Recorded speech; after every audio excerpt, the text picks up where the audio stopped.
Penny Rafferty Realty here. Today we're going to talk about 1031 exchanges. Now I've had lots of conversations over the last couple of days between prospects and other agents and really trying to dispel some myths and give some pertinent information about what exactly is a 1031 exchange. Now 1031 comes from the IRS tax code, so it is deferring the capital gains taxes on investment property. So we're going to do like a 30,000 foot view here. We're not going to get in the weeds, but I'm going to tell you what I normally tell you, and that is know what you're doing. And by this I mean today, talk to your accountant, talk to your attorney, talk to a qualified intermediary, talk to a professional real estate agent that really understands this before you go down this rabbit hole, because if you do it incorrectly, you will be subject to that capital gains tax. So Jim's my husband, in 2020, we purchased a condo. We put some money into it, used it as an STBR. 21, 22 happened, it doubled in value. Yahoo. So my husband says, let's sell it. Well, honey, not so fast. What if we did a 1031 exchange? And by the way, we use it more as a verb than a noun. But a 1031 exchange is taking an investment property and exchanging it for a like-kind property of equal or greater value. And what that does is defers your capital gains taxes. So some of the things you need to know is you have 45 days from the day you close to identify three, you can identify more, but identify three properties that you want to purchase.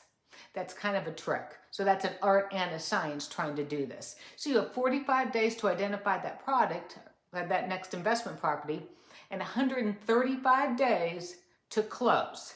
So the whole process is 180 days and they run concurrently. So 45 days to find the properties and 135 days to close. So when we closed on our condo, we did the homework before, and so the funds at the closing table go to the qualified intermediary. They're the ones that hold the funds. If you touch it, it disqualifies the whole thing. So we identified the property by the grace of God, and let me tell you, it was 2022. We closed on a like-kind investment property. So the qualified intermediary took the money we had from the sale of the last condo, took his portion out, and then applied that to the next.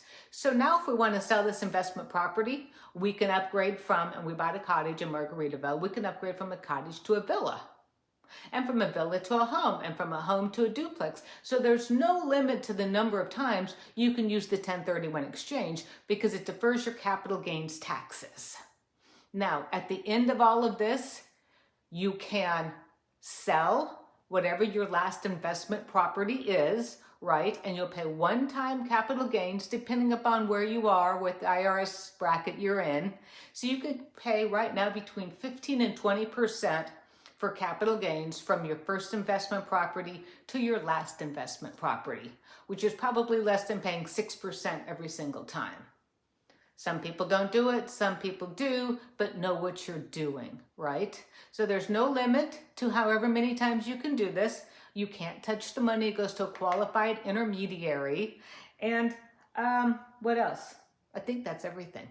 I took notes. I hope I told you everything you want to know.